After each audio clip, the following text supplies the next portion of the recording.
is going on, guys? It is the 4th of July weekend. Today is July 3rd. And I just wanted to get a quick moto vlog in before we all celebrate this holiday weekend. So basically, I was riding out today to my bank, and I went through the ATM drive-thru, you know, did my thing, and this guy pulls up and he says, "How many gears is that?" You know, the standard like Honda Grom questions you get. So I answered them, and then he's like, "Well, can it go on the freeway?" And I was like, "No, but I never need to / I never want to." And then he's like, "It's probably really dangerous too." And I was like, "Yep." So basically, it's questions like that have been making me want to make this vlog. And basically, the topic I'm going to cover is, why did I get the Honda Grom and not some other bike? And I'm sure this is a question that people ask, especially the Grom riders that have it as their sole bike like me. So let me give you a little background. I had a Ninja 250 for about, I want to say 4 months. I got it, loved it, rode it so much, like did like 200-mile days, like many times, like on Sundays. I experienced like riding with someone for the first time on that bike, everything. Like the bike was perfect for me. I loved it. And I ended up selling it because I needed the money, and winter storage was a pain just with my current living situation at the time. So I sold it, you know, made some other purchases that I needed. You know, I built a computer, that's all great. And then of course I got the bike itch again. So I was, you know, looking at SV650s a lot, looking at Ninja 650s. You know, I wanted to go up, because for most people that's the logical step. You know, it's weird when I tell people I went from a 250 to 125, because it really doesn't work like that unless you're getting the Grom like for, you know, just like for a toy if you had a Ninja 250.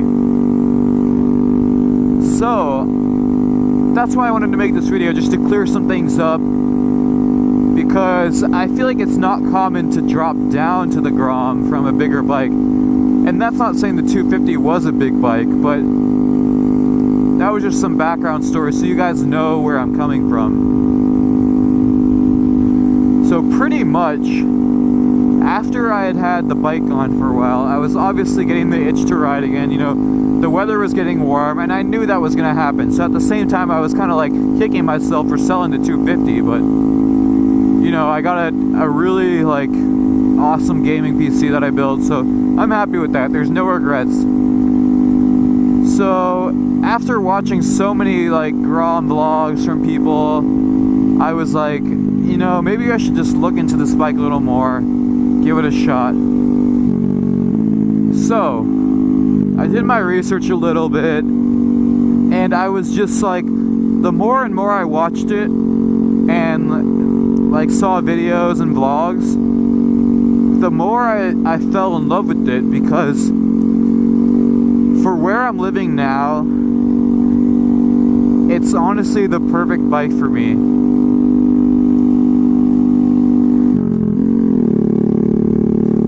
So basically, to paint the picture better, and I know I say that a lot, but I'm still a college student and I live in a college town. So with that being said, I don't need to like do distance riding that much. I don't need to take the freeway at all, really. So yeah, it's like, with that being said, it's like I don't really need a big bike to do the basic things that I would normally do. So I've been using the Grom a lot recently, purely for commuting to work, you know, running to the bank, for instance, like just like little basic stuff. And it's good because I can use it to get the feeling of like a regular bike, because it is a motorcycle. Like, despite what people say, it's still like a real motorcycle. 4 gears, 1 down, 3 up, that sort of thing. So I get my bike fix all with the convenience of what a Grom comes with. And what I mean by convenience, well, that's what I'm really here to talk about. So, for one, the Grom is amazing on gas. Put it this way, and I don't know if this is accurate because I've never gotten this good of mileage before with this guy. I'm at 3 ticks right now out of probably 6. On my trip meter, I have 91.5 miles right now. Typically, I'd say around that mileage, I'm down to 2, maybe 1 gas ticks. So either I'm getting lucky right now, but I'm using it as an example because I'm still on, I think it's 1.30, maybe 1.45 gallons for a Grom. I'm still on that same tank at 91 miles. Think about that for a second. I don't think there's any other bike that comes close to that, unless you're talking about a scooter.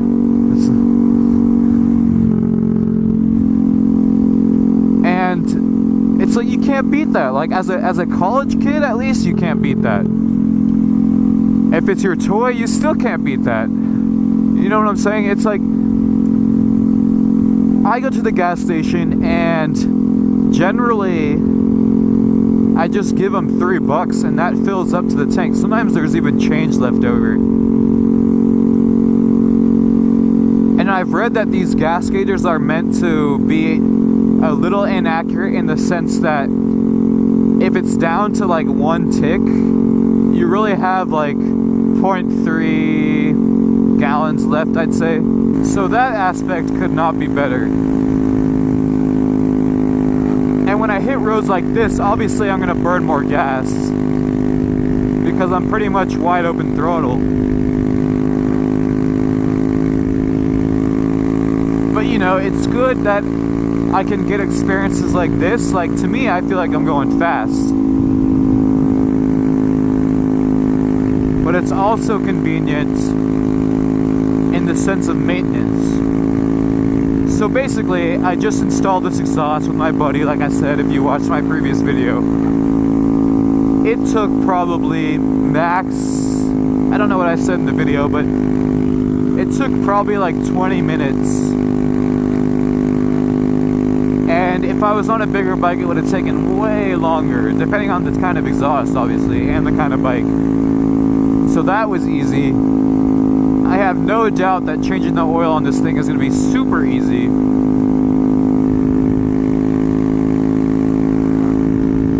And just like everything that I need to do to this bike, and I don't consider myself a very mechanically inclined person when it comes to vehicles, but everything that I want to do on this bike, I believe that I can do myself. And I'm glad that I'm using the Grom as an opportunity to learn more about like how motorcycles actually work than a bigger bike, because a bigger bike would be way more intimidating. Not that I'm not up for the challenge, but I'm just trying to prove that that's one of the positive things about owning a Grom. I think another factor about this bike is the fact that anyone can enjoy it. So if you don't know how to ride, that sort of thing, you can use this bike as a bike that's not going to intimidate you, but one that could, you know, you could still have fun with, but not get you into serious trouble. And that's another point that I want to get to, is that I was looking at faster bikes because that was the logical next step for me from the 250. But every bike I wanted had the potential of getting me into trouble. And by trouble, I mean having to go a certain speed limit to have the maximal potential of the bike. So the Grom here, I'm pretty much wide open throttle right now.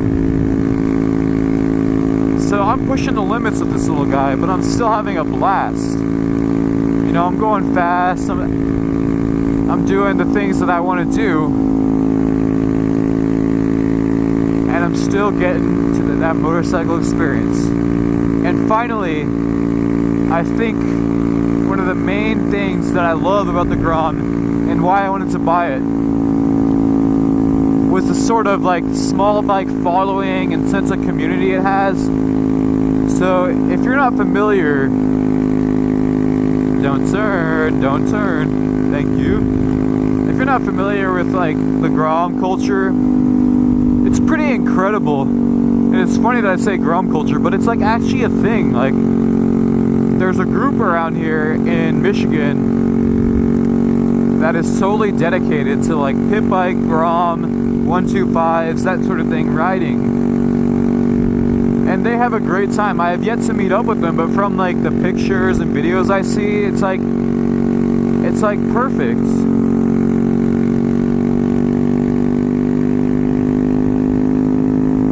And it's like I wanted to be a part of that community because these bikes had always interested me enough, and the fact that I can interact with people that respect them and even get like someone on the road that has kind of wanted to ride before but has been intimidated by the larger bikes, at least exposing them to this gives them the opportunity to see that there are motorcycle alternatives that aren't as intimidating as bigger bikes.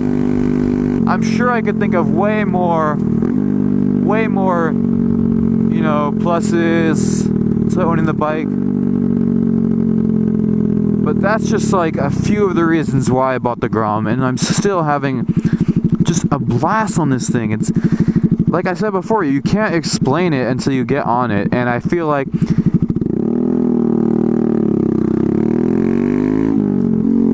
if you're interested in this little bike, please don't hold yourself back. Check it out. Like, go to a dealership, check Craigslist if you're serious. At least go and sit on one just to know what you'll be getting into. It's a bike that like you really can't know what it's gonna be like until you're on it. Because yes, it's slow, but it's slow in the most amazing ways. So that's all for today, guys. Enjoy your 4th of July extravaganzas, whatever you're gonna do. Be safe, ride safe, and I'll see you in the next one.